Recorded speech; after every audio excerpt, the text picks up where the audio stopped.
Hey, y'all, my name is Tim, and this is my wife, Sue. Our last names are Selleck, okay? Tim and Sue Selleck. And just to give you a little bit of a brief history, Sue and I had the privilege of actually starting the Crossing Church. And the opportunity that we had a couple years ago, 6 or 7 years ago, to hand it off to a great young leader, Andrew Brownback. The church is going so well. I hope that those of you who are listening right now, maybe through YouTube or some other on-demand vehicle, I hope that you'll make your way to the Crossing at some point. It's a phenomenal church in Costa Mesa, California. Now, here what we're doing is we're in a series called Green Flags. And not red flags, not yellow flags, like in football, but green flags, because what we want is what you want. We want the best for you because you want to live the best version of your life that God desires for you. And you and I both know it's a fact of life that people like us hurt one another. And this happens either intentionally or unintentionally. As people like us in a marriage, we hurt each other in relationships with other human beings, and that could be at work or at home or at school. I mean, you name it, we hurt one another. You're gonna hurt people, and that might be your spouse, like I've got mine sitting next to me, and the truth is, they're going to actually hurt you. The issue is how you handle that hurt will, to a large degree, determine the happiness or the fulfillment in your marriage, but it could be in any relationship. If you don't respond well to hurt, it will turn into a grudge. And when you hold on to a hurt, it becomes a grudge. And we just want to say that grudges are great destroyers of relationships. Grudges, resentment, bitterness, all destroy all kinds of relationships. I'll have people tell me, because of all my years in pastoral ministry, a person will say, a wife will say, I just don't love my husband anymore. Or a husband will say, I don't have feelings for my wife. It's like I'm dead inside.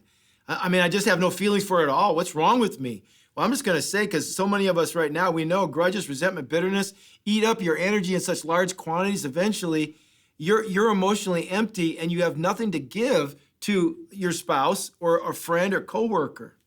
But the good news is that you can recover from the hurts in life. 1 Corinthians 13, verse 5 says, love keeps no record of being wronged.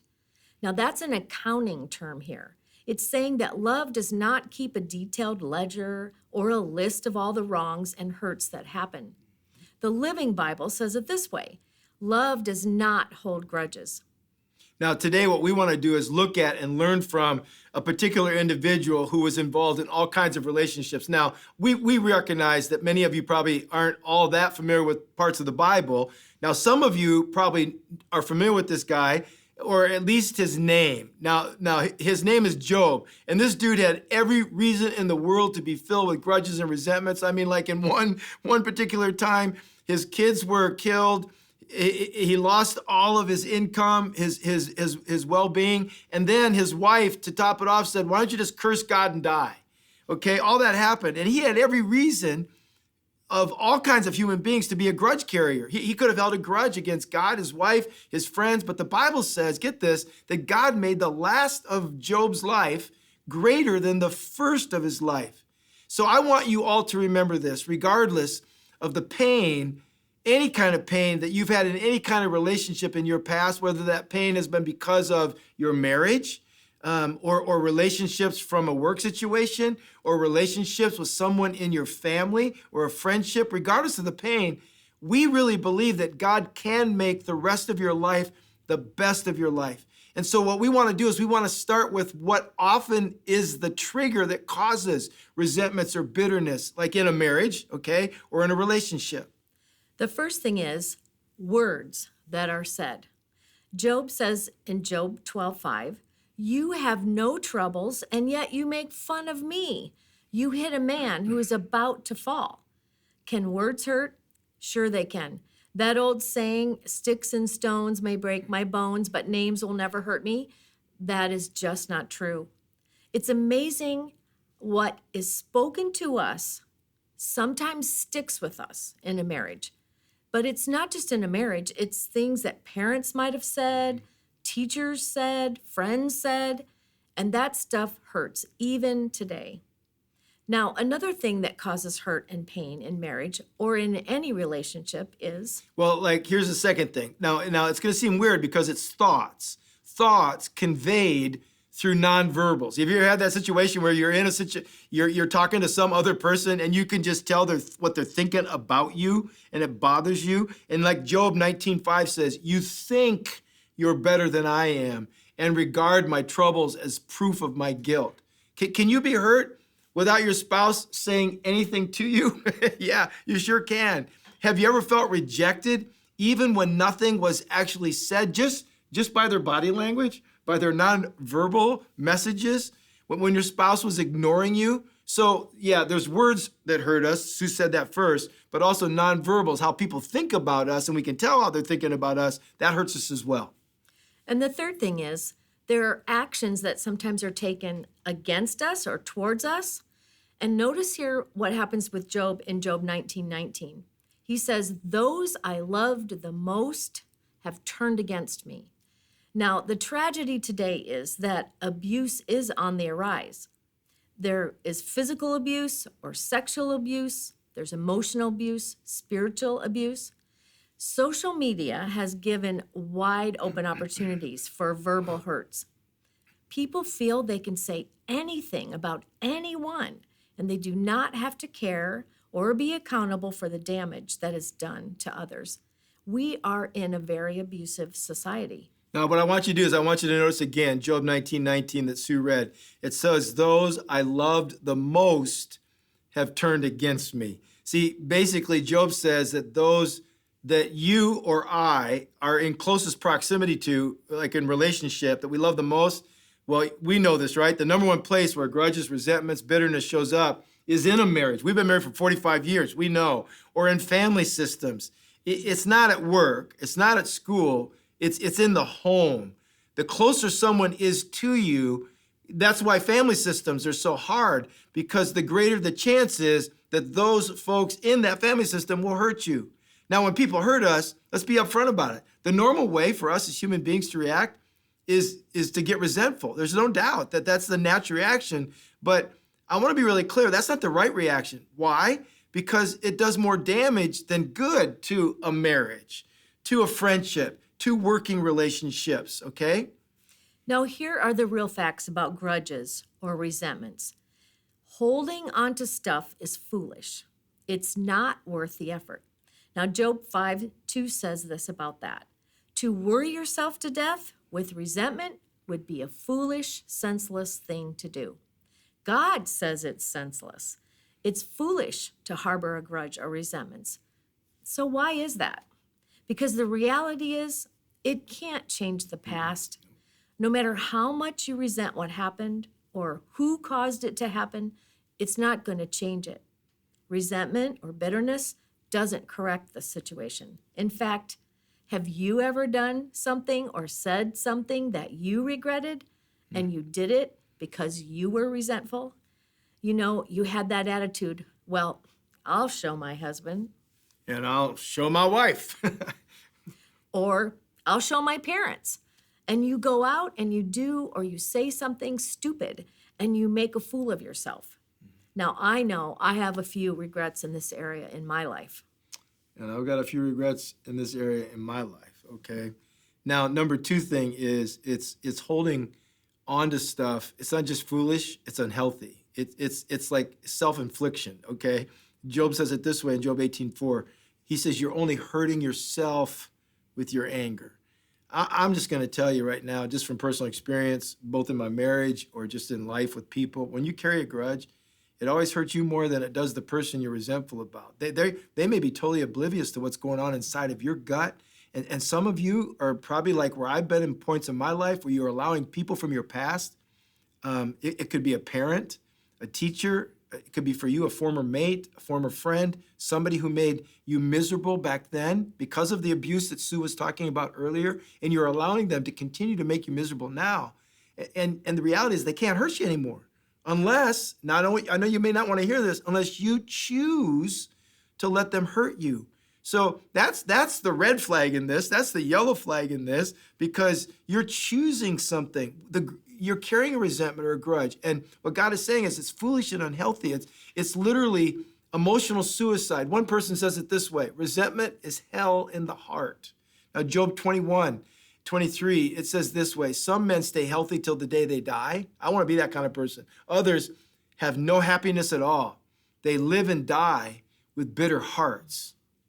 Now, people say, watch what you eat. And it's really not what you eat. It's what eats you that makes a bigger difference in your life. If you're holding onto a grudge, that can significantly impact your mental and even your physical health. Angela Buttermer, a licensed psychotherapist, says this: when we hold on to grudges and resentment, it's like drinking poison and then expecting the other person to get sick. This is the connection between sin and sickness. Now, don't get me wrong. I'm not saying that all sickness is caused by sin, but there can be a correlation between your emotional health and your physical wellness if you carry resentment. Now, Proverbs 17:22 says, a cheerful heart is good medicine, but a crushed spirit dries up your life. And it will dry you up until you're just a mere shell of a person. So, for your own sake, for your own health's sake, give those grudges over to the Lord and ask Him to help you release them from your heart. Everything I looked at, that we looked at in preparation for this, whether it was in the secular realm, psychology, or in the spiritual realm, trying to dig into the Word of God, both folks say the same thing. There comes a time where, for us as a human being, we've got to let it go and forgive. So what we want to do is close out this talk with you today by asking this question: how do you move toward healing? Like if you're married like we are, how do you move toward healing in your relationship? Or how do you move toward healing in a friendship? Or healing with your parents? Or maybe with your adult kids, right? So step number one is admit or acknowledge the hurt. In fact, be honest, tell the truth, face it. Now, it hurts. In Job 7:11, it says it this way. It says, I can't be quiet. I'm angry and bitter. I have to speak. Now, let me just say this right now. He's talking to God. In Job 10:1, it says this. He says, I hate my own life, so I'm going to complain without holding back. I'll speak because I'm so unhappy. You can just feel the vitriol, the feelings in those words where he just kind of emotionally vomits to God and says, God, this is how I feel. I don't like it. I'm angry. The situation stinks. And he just tells God how angry he is. And like, what do you think God did? You think God was surprised? No way. God was not surprised. And so the principle here is this: you've got to share it with somebody. Now, some of you are angry with God. Things have happened in your past. God knows that. You know it, but you won't admit it. The starting point for this is that you need to say, God, I'm still upset. I'm angry that this happened. And you just need to reveal your feelings. God is not going to fry you with some thunderbolt if you do that. He already knows how you feel, but you start the healing process by admitting it. Now, that's the first thing. Acknowledge or admit that you've been hurt, okay? Second step, and this may just be the hardest. You've got to let the offender go. Now, I know that right now some of you bristled when we said that, let the offender go. But you got to let him go. Like we said in step one, acknowledge the hurt. You don't ignore it. You don't suppress your feelings. You acknowledge the pain, the betrayal, the injustice that you've experienced. And there, like Sue said earlier, it's on so many different levels, from the kinds of abuse that we experience these days. It's okay that you felt that hurt. I mean, not that hurt wasn't okay, but you got to identify, I'm hurt. Now, the process of then letting it go, that's multifaceted, by the way. And what I would say first is you've got to confess that you even need emotional healing, which means you bring your anger, your bitterness, your resentment to God in prayer. You ask Him to heal your heart and to give you the strength to forgive. And then, this is going to be tough, folks, choose forgiveness. See, forgiveness is a choice, not a feeling. Let me say that again. Forgiveness is a choice, not a feeling. You may not feel like forgiving the person that hurt you, but you choose to forgive anyway. And I'm going to just tell you from somebody that knows, okay? You ask God for the strength to make that choice. And then this is going to be hard. I'm just telling you, these are things that are hard for me. Then pray for the person who hurt you. Next to forgiving them, that may be the next hardest step, right? Pray for the person who wronged you. Ask God. Now, okay, I know I'm messing with your mind now, but ask God to bless them, to heal them, and to reveal his love to them. And then, here we go, let go of your need to retaliate.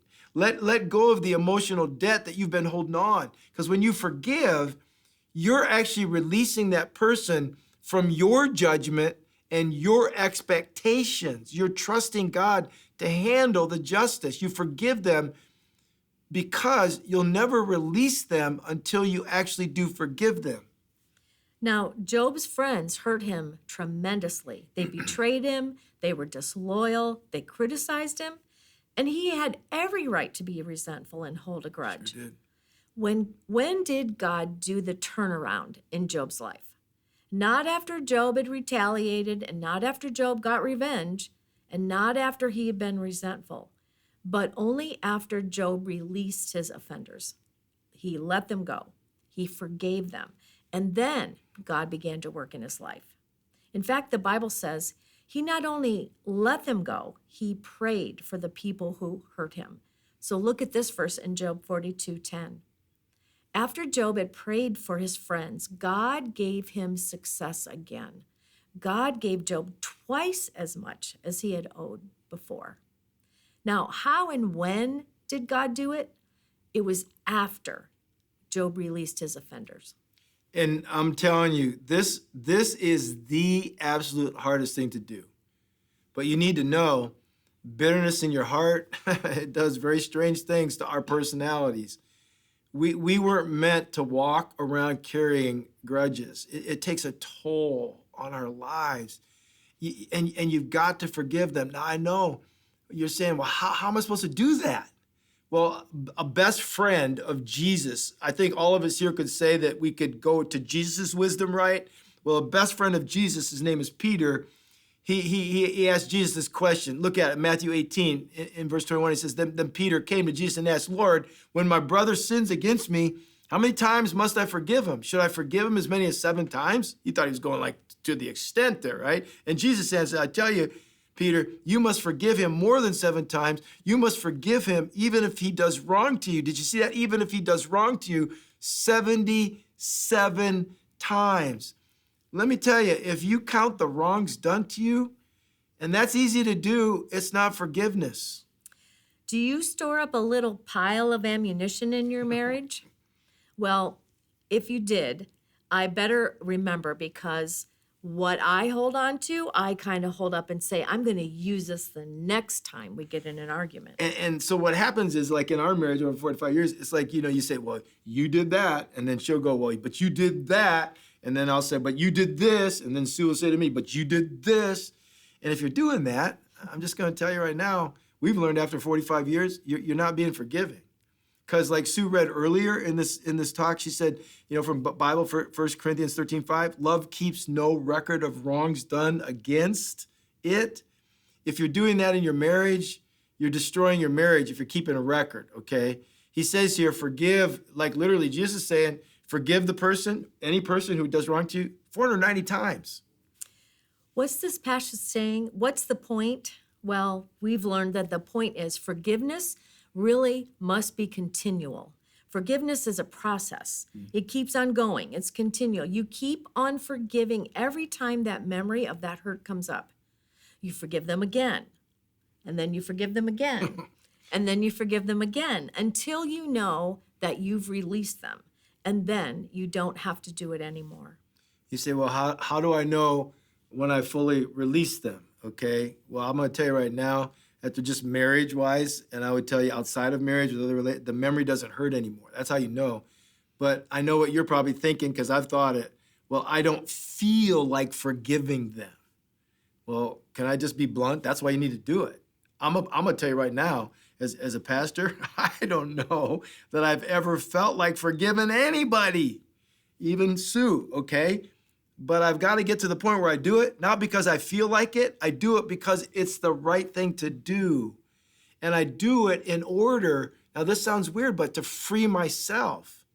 And you're saying, but Tim, Sue, I don't understand it. I mean, if I just let them go, then they get off scot-free, and that's not fair. Well, you're right. It's not fair, but whoever said that life was fair? God certainly didn't. Life isn't fair. It's not fair. A lot of people get away with a lot of evil things. You see, God is not only a God of love, listen to me right now, He's a God of justice. And one day, let me tell you right now, for those of you who have an ex-spouse or maybe a coach or a teacher or a friend or whoever, pastor, could have been spiritual abuse that way that has hurt you, one day, God is going to settle the score. The Bible says He's going to call for an accounting of what that person has done to you. And every one of it, like every one of us, and that should be something that scares all of us to live rightly. Every one of us listening right now will have to give an account for all the people we've hurt.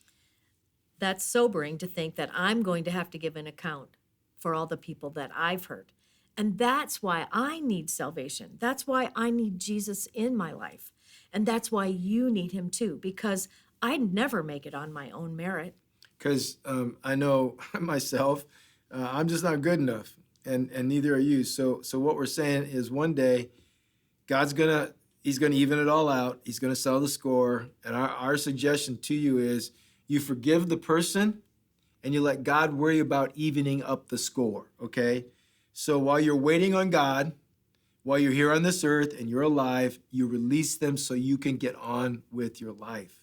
And I know that's hard, but I hope that makes sense. Here's what often happens in a marriage.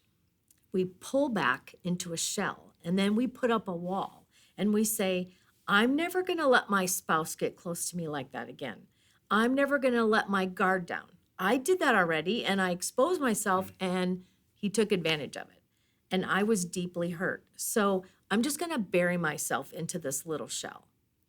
And you only hurt yourself when you do that.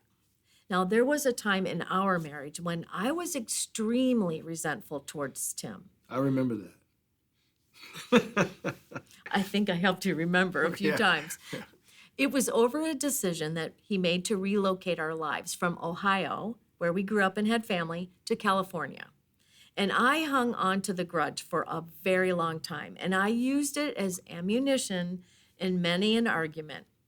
But finally, I had to let it go, as it was eating away at us, at our marriage. God slowly changed my heart over a period of time. And I have this tangible reminder every week when I come on campus here that if I had stayed in my victim grudge back in Ohio, God would have not used us to help create the Crossing Church, a place where so many people's lives have been changed by Jesus. And that is very humbling. God can do amazing things in our life if we give Him our resentments and our bitterness. So what's important is, in what Sue is saying, just on our personal level, is you don't look backwards, you look ahead. If you're always looking back to what happened to you in the past, you're letting that define your present reality, your present identity. And like Sue used the words like, I'm a victim then, and you keep letting the past define who you are today. It'd be like driving a car looking in the rearview mirror all the time. You're going to crash, right? And so I'm just going to encourage you right now to say out loud, I'm not a victim. I'm not a victim anymore. I'm not. Now I know some of you are saying, but I need to get my memory healed. Then I can face the future. No, that's not what God's saying. Because see, here's the principle. The principle is this: you can't resist a feeling. You can only replace it. Because the more you fight something, the more you embed it then into your life. It's a law of life. Whatever you resist will persist. If right now, for those of you listening, if you held out your hand and I was physically present with you and I pushed against your hand, what's going to naturally happen is you're going to push back. And when I say I'm not going to be resentful, and I tell myself I'm not going to be resentful, I'm not going to be resentful, then the whole time I'm just thinking about what I don't want. And the key thing is to change the mental channels of your mind. Focus on something new. Now, if you do these things, we believe that you can be emotionally healed. Yeah, and what we want to say is we think that God brought you to listen to today so that He could say to you through us Now listen, you matter. I'm looking right at you right now. You matter. And God's saying to you right now, I care about you. And he's saying to you, listen, the rest of your life can be the best of your life. Now, that hurtful memory that might be popping into your mind, are you choosing to hold on to it? Something somebody said, or something somebody did, or something somebody thought about you, and it's still causing you pain today, and maybe it happened years ago. But when your memory is triggered, it is just as painful as the day it happened. Now, some of us need to forgive our parents. Some of you might need to forgive a former spouse. Some of you are saying right now, Tim, this all makes real sense, but I just can't forgive them. Well, I'm going to tell you right now, that's why you need Jesus. That's why you need him in your life. He can provide the power to forgive that no one else can give you. Not a psychotherapist, not a psychologist. So I'm going to encourage you today, open up your life to Jesus. And what I'd like to do right now is to end this message this way, just through prayer. And if you're somewhere and you want to bow your head, you could do that. Or if you just want to close your eyes, because I'm believing right now, we're believing that God has spoken very pointedly through this message to you. And so just a very simple prayer, pray it right now in your mind. Just say, Jesus, I want my heart to be right. Say that. Jesus, I want my heart to be right. That's the first step. So Jesus, I'm reaching out to you today. Please take this grudge out of my life. I am choosing today to forgive them. Now, let me just say this. As soon as I said that in that prayer, if someone comes to your mind, forgive those thoughts and those people right now. Like right now, what they're facing in your mind. And just say, Jesus, replace my pain with your peace. Jesus, replace my hurt with your healing. Jesus, replace my bitterness with your love. I'm believing, we're believing today that God is going to do just that.